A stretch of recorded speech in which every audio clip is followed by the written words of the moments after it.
Assalamualaikum warahmatullahi wabarakatuh. Selamat malam. Kembali lagi kita pada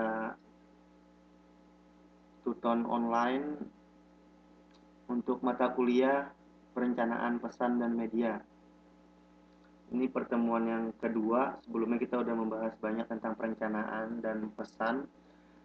Malam ini masih tentang perencanaan pesan, jadi belum masuk ke medianya, walaupun nanti ada sedikit-sedikit saya membahas tentang media. Tapi kita fokuskan dulu untuk perencanaan pesan itu sendiri. Oke, pada pertemuan kali ini nanti kita akan membahas 5 poin ini ya. Jadi yang pertama itu nanti proses penyusunan pesan. Kemudian menentukan tujuan sampai nanti pada akhirnya memilih saluran dan media. Baru nanti di pertemuan ketiga kita baru fokus ke medianya. Nah, ya sebagian sudah memang saya sebutkan beberapa, tapi kalau kita lihat di modulnya teman-teman, di sana mungkin lebih lengkap, tapi bahasanya di sini saya rubah, kemudian saya ambilkan contoh-contohnya yang agak lebih bisa dipahami gitu ya.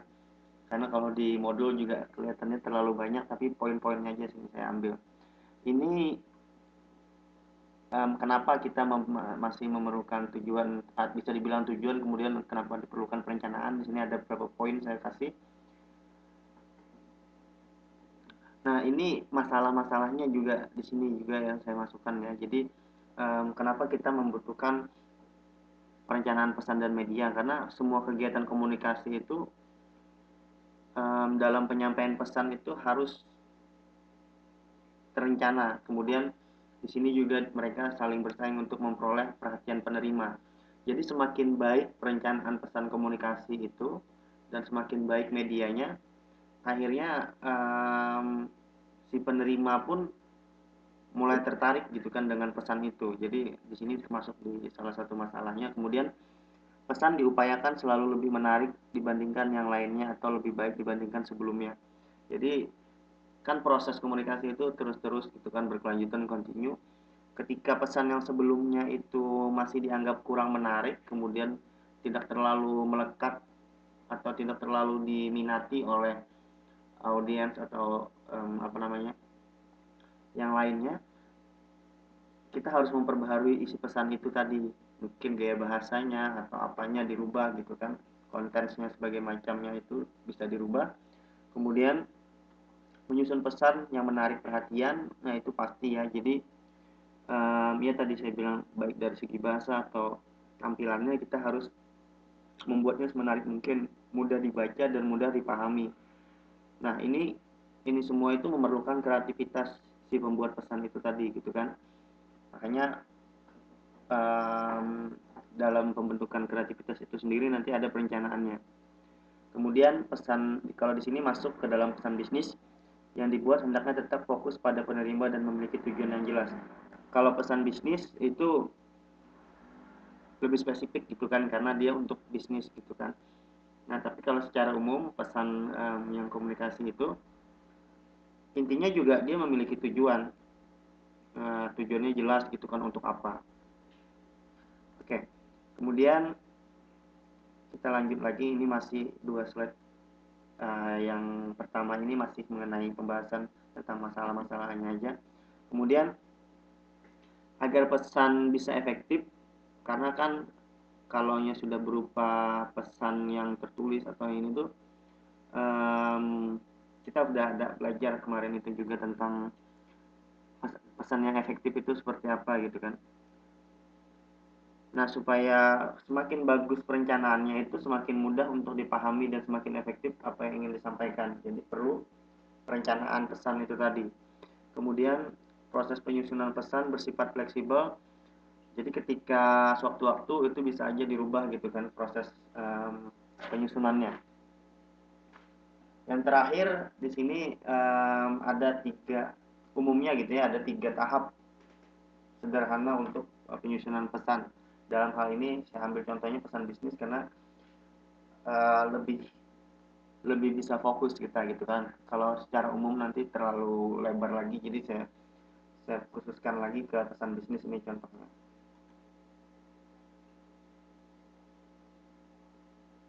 Nah, ini yang secara umum gitu ya. Penyusunan pesannya yang pertama perencanaan pesan, kemudian penyusunan pesan, revisi pesan. Nah, di dalam perencanaan pesan ini sendiri nanti ide-ide apa yang dimiliki itu akan dituangkan, kemudian dibuat brainstormingnya. Setelah itu macam-macamnya masuk sudah di sini. Misalnya kata-katanya, kalimatnya apa segala macam, baru nanti disusun. Oh, ini letaknya di mana atau seperti apa penyampaiannya. Ketika sudah, nanti dilihat lagi sebelum sebelum fix gitu kan, bisa direvisi lagi. Nah, ini apa namanya, secara umum lah kalau kita merencanakan sebuah pesan media gitu ya. Apalagi kalau di dalam bisnis itu tadi saya bilang karena tujuannya harus jelas gitu kan, karena berhubungan dengan apa istilahnya hidup matinya perusahaan, pasti harus dipikirkan matang-matang. Jadi harus direvisi dulu kira-kira ini benar nggak sebelum pesan itu diluncurkan gitu ya. Oke, ini tiga. Jadi ini secara umum aja yang tiga ini masih. Nah, ini baru kita masuk ke perencanaan pesannya, penentuan tujuan. Tujuan di sini sudah jelas tadi audiensnya siapa, kemudian kalau bisnis itu jelas misalnya lawan bisnis atau stakeholders atau konsumen yang mau disampaikan gitu kan isi pesannya.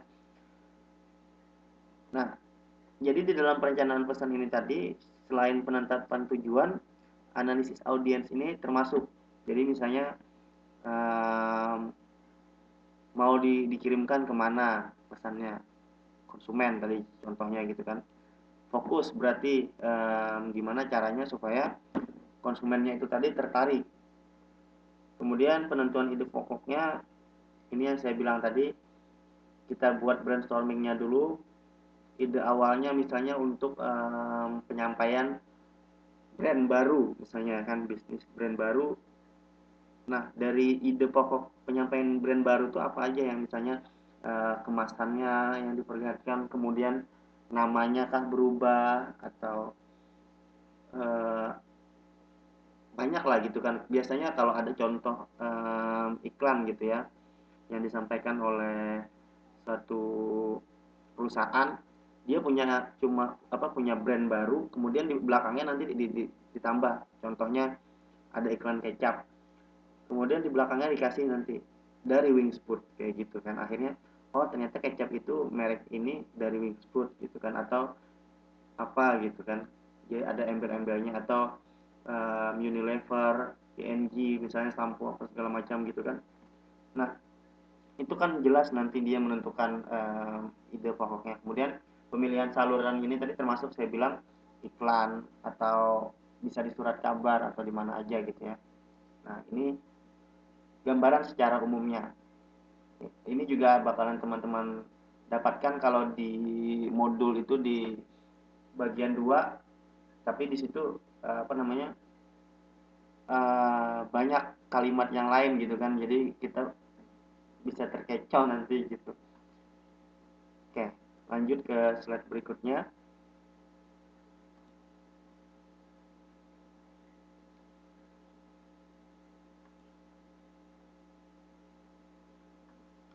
Ini penyusunan pesan ya. Jadi ketika kita memiliki sebuah ide, biasanya ide itu langsung muncul gitu kan, tiba-tiba aja dapat ide terpintas di kepala. Itu harus langsung dituangkan ke dalam tulisan.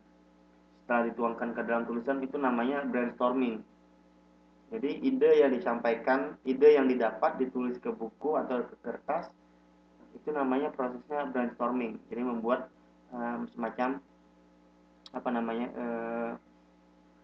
gambaran sudah gitu kan di dalam kertas. Kemudian di poin yang selanjutnya perorganisasian dan penyusunan dokumen. Nah, yang dimaksudkan dokumen di sini atau perorganisasian di sini penyusunan kalimat, kata-kata gitu kan, paragrafnya seperti apa, ilustrasinya. Kalau dulu, bukan dulu ya, mungkin sampai sekarang masih ada iklan itu. Kalau teman-teman ingat yang iklan permen mint, itu kan simple. Jadi dia mungkin tidak mau membuat iklan yang ribet, jadi cuma gambar orang gigit pensil, dia bilang daripada gigit pensil mending gigit mint. Nah, di situ kalimatnya itu sudah dipikirkan, kemudian kata-katanya itu supaya menarik. Dan di situ kan ada semacam himbauan gitu kan, daripada gigit pensil mending gigit mint gitu kan. Nah, kemudian idenya juga menarik gitu kan, beda dengan iklan-iklan yang lain apa segala macam. Nah, itu yang dimaksudkan di dalam sini nanti. Jadi ketika penyusunan pesan semuanya itu sudah diperhitungkan atau dipertimbangkan, baik dari kata-kata, kalimat, paragraf atau yang lainnya itu udah masuk gitu ya. Bahkan siapa artisnya yang memerankan atau siapa yang menjadi apa namanya yang memainkan figurnya atau apapun itu sudah dipikirkan di sana. Oke, lanjut ke slide yang selanjutnya ya.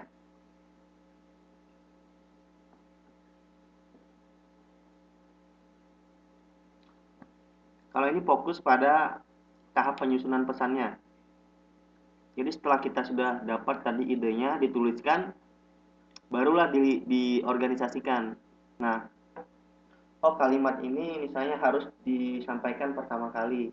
Kalimat ini nanti bisa disampaikan di tengah-tengah. Nah, ini kalimat penutupnya, maksudnya seperti itu. Atau kata-kata ini di awal, ini di akhir gitu.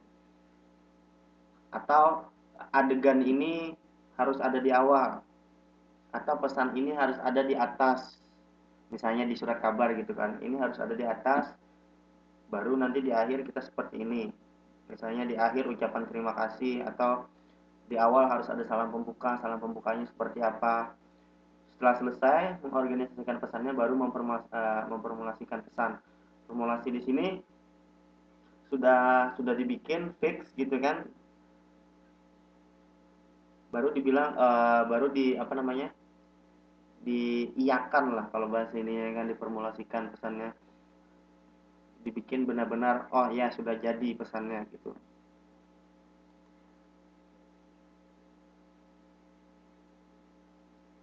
Oke. Nah, ketika pesan yang diformulasikan tadi masih agak kurang atau dilihat masih cenderung belum bagus gitu kan, baru direvisi pesannya.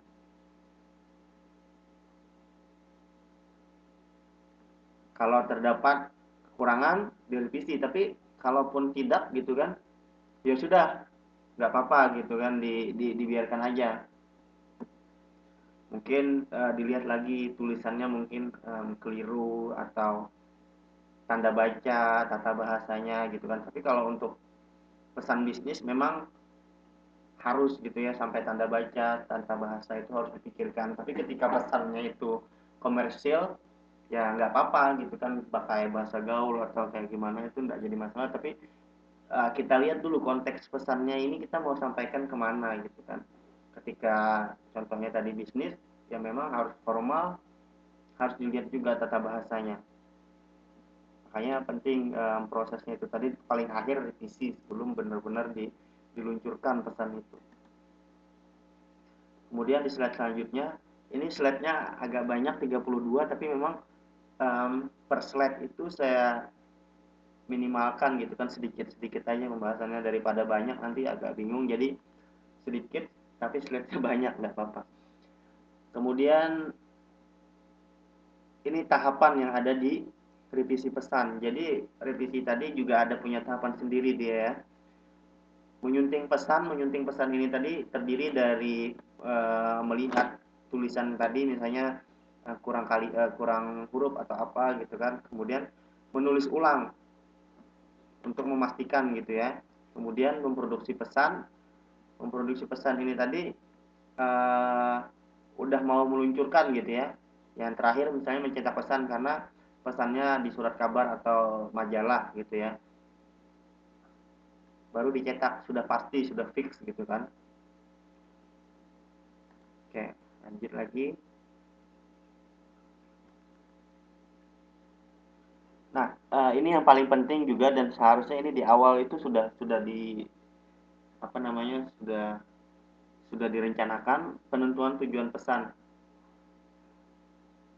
Nah, ketika kita membuat pesan itu, kira-kira pesan itu dapat memberikan dampak apa gitu kan, efeknya apa untuk perusahaan, ataukah nilai tambah atau malah memperburuk gitu ya. Jadi kebanyakan memang ketika kita membuat perencanaan pesan itu inginnya mendapatkan nilai tambah gitu kan bagi perusahaan. Kemudian juga inginnya kan meningkatkan citra perusahaan atau minimal menjaga gitu kan. Kemudian juga yang paling penting itu saya kasih dalam kurung, ciptakan goodwill. Goodwill di sini apa ya istilahnya, pandangan baik gitu kan, misalnya dari konsumen, hubungannya tuh baik akhirnya gitu kan, karena ada pesan yang terencana tadi.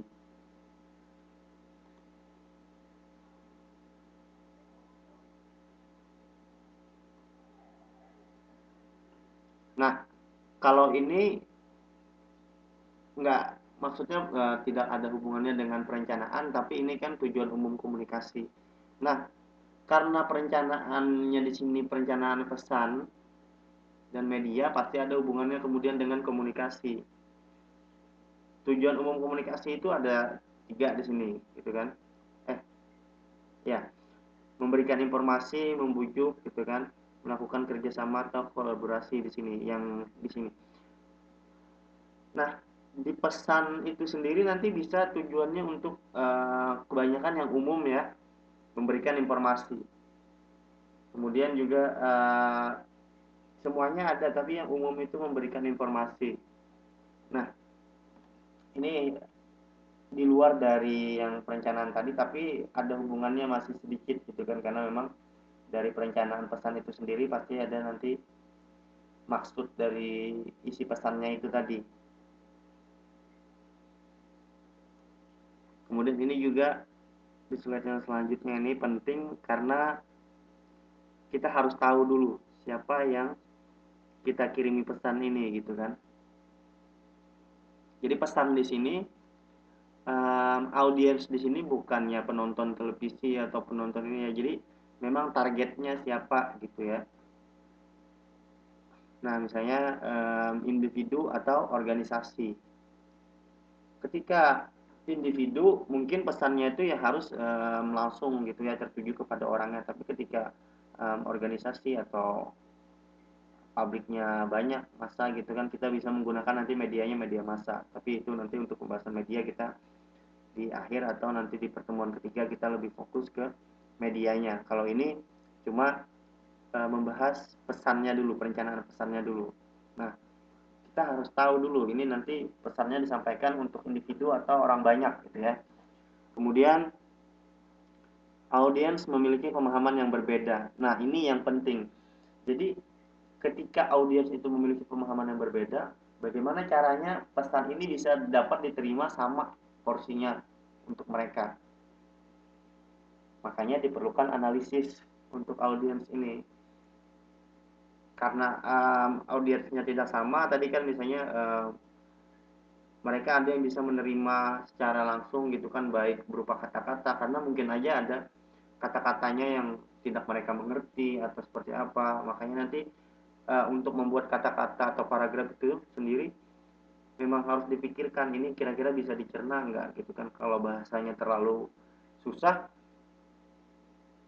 susah juga nanti untuk menginterpretasikannya. Makanya dipilihlah biasanya kalau pesan itu yang lebih lebih simpel, kemudian lebih dapat dipahami secara umum gitu loh. Ini yang pertama untuk analisis audiensnya.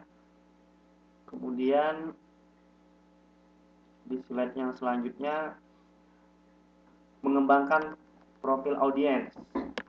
Nah, mengembangkan profil audiens di sini tadi kita lihat dulu, misalnya pesan yang kita sampaikan ini nanti ada kriterianya sendiri. Maksudnya disampaikan kepada anak-anak kah, remaja kah, orang dewasa kah, atau seperti apa gitu kan. Nah, itu harus dilihat dulu pengembangannya seperti apa. oh ternyata pesan ini bisa diterima untuk semua kalangan atau semua umur, atau oh ini cuma bisa diterima untuk anak-anak, karena kalau bagi orang tua bahasanya ini terlalu kekanak-kanakan, atau malah bahasanya ini terlalu dewasa untuk anak-anak gitu kan. Kalau ingin targetnya tadi semua umur. Tapi ketika memang ingin cuma untuk orang tua aja yang tahu atau orang dewasa aja, ya nggak apa-apa kalimatnya tadi atau kata-katanya tetap pakai kalimat yang untuk orang dewasa muda untuk mengerti gitu kan. Kemudian mengenali penerima primer, ini yang dimaksudkan tadi ya. Kemana sih sebenarnya yang ingin dituju gitu. Jumlah dan komposisi audiens. Nah ini kalau berhubungan dengan yang individu atau organisasi tadi ya, kemudian juga yang media massa. Jadi kita harus lihat dulu sebanyak apa gitu kan jumlahnya mereka itu. Jadi kita mudah untuk menentukan medianya nanti. Jadi memang ada kaitannya juga di sini nanti dengan medianya. Kemudian mengukur tingkat kepemahaman audiens ini tadi udah saya jelaskan juga. Kira-kira mereka dapat paham nggak dengan isi pesan yang kita sampaikan? Jangan-jangan mereka malah bingung gitu kan dengan kata-kata misalnya yang terlalu teoritis atau akademis, sedangkan nanti penyampaiannya mereka tidak terlalu menggunakan bahasa itu gitu kan dalam keseharian mereka. Makanya kalau bisa di dalam perencanaan pesan itu sebisa mungkin disederhanakan pesannya itu. Kemudian memperkirakan reaksi penerima. Jadi harus ketika pesan ini diluncurkan, kira-kira tanggapan audiens atau ini gimana sih gitu kan. Jadi udah bisa dibayangkan apakah mereka biasa saja atau mereka malah bingung atau seperti apa, itu harus di ini dulu, harus dibayangkan.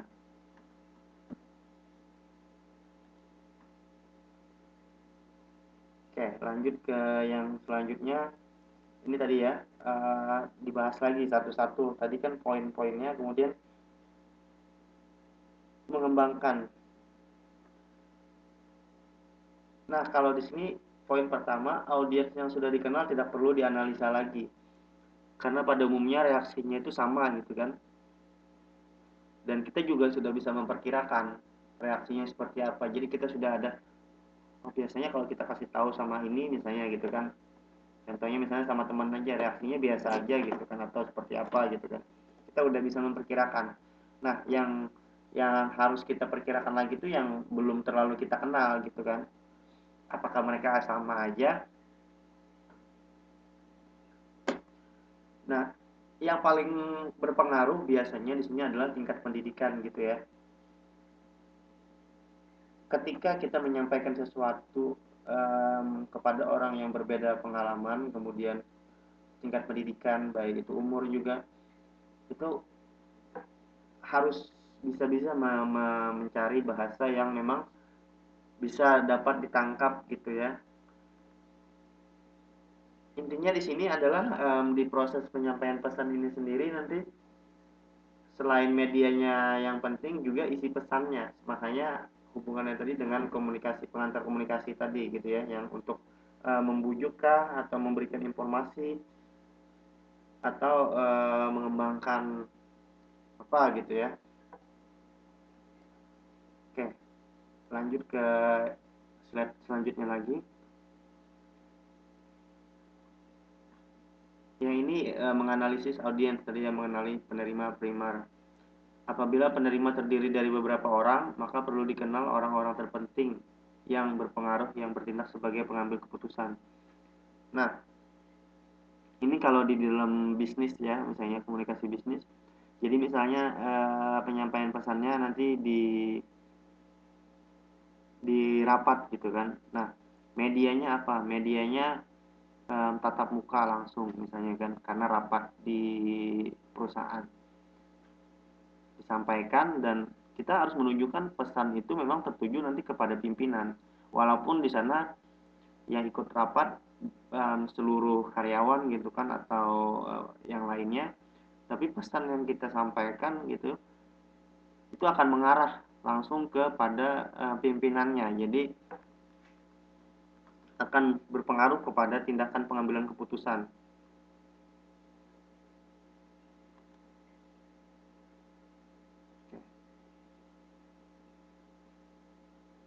Ini sama ya. Jadi poin-poinnya tadi ada contoh-contohnya. Pesan yang ditunjukkan kepada banyak orang cenderung lebih formal dalam gaya penulisan, format dan bahasa pesan. Ini tadi sudah saya sampaikan. Jadi apalagi di dalam bisnis pasti bahasanya lebih formal. Misalnya pakai pembuka, kepada yang terhormat gitu kan, bapak ini, pimpinan ini, atau apa segala macam. Kemudian nanti kalau bisa nanti saya carikan contoh-contohnya, misalnya yang formal seperti apa, yang nggak formal seperti apa, nanti misalnya yang bentuknya dalam tulisan, kemudian ada nanti coba saya carikan gitu ya, jadi teman-teman bisa lihat langsung nanti ya insya Allah nanti di pertemuan yang ketiga waktu kita membahas medianya nanti saya coba carikan ininya. Kemudian lanjut lagi kita, ini tadi sudah saya jelaskan juga. Ini yang paling saya rasa paling ini ya, paling memerlukan skill komunikasi ya di sini, mengukur tingkat kemampuan. Jadi mungkin kita paham karena kita yang mau menyampaikan, tapi belum tentu orang itu bisa paham seperti apa yang kita paham gitu. Jadi di sini kita juga harus memposisikan diri sebagai orang awam. Nah, ketika kita memposisikan diri seperti orang awam yang tidak tahu dengan ini, kira-kira mudah nggak untuk menangkap isi pesan kita itu tadi?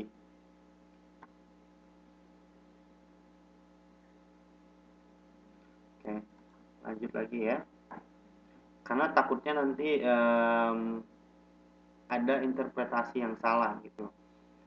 Kemudian di sini memperkirakan reaksi penerima tadi, saya bilang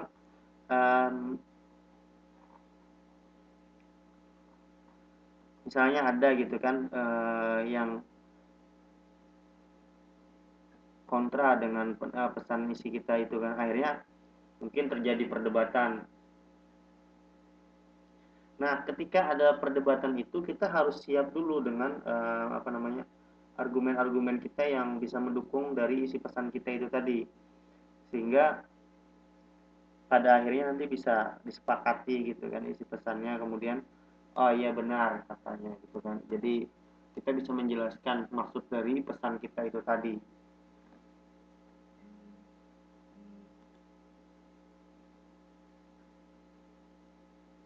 Nah, ini pesan gagal gitu ya.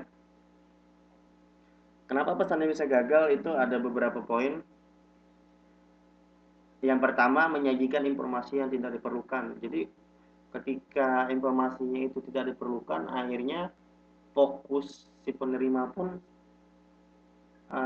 kacau gitu ya. Jadi mereka tidak tahu ini fokusnya untuk yang mana, tujuannya yang mana, karena informasinya tidak diperlukan, tidak bahasanya tidak to the point gitu kan.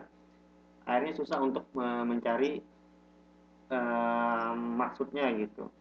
Kemudian alasan yang dikemukakan tidak rasional, karena kan manusia itu selalu mengkritik gitu ya, ketika diberikan pernyataan ini kok bisa sih, atau masa gitu kan, ada pertanyaan yang kayak gitu di dalam benaknya gitu kan.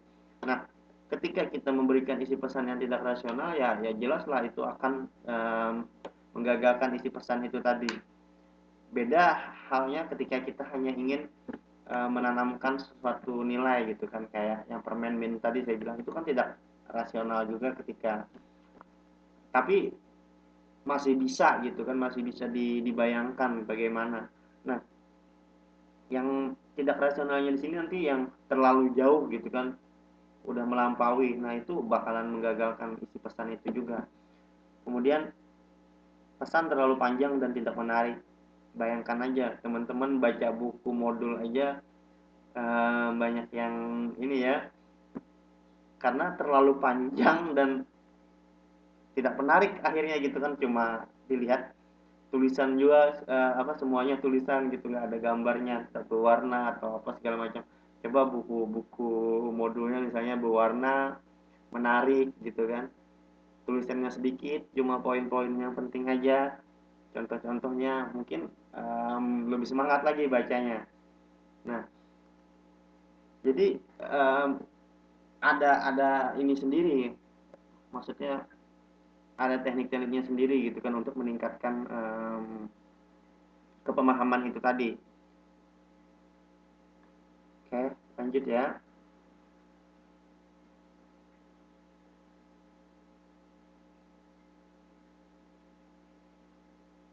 Nah, ini ya.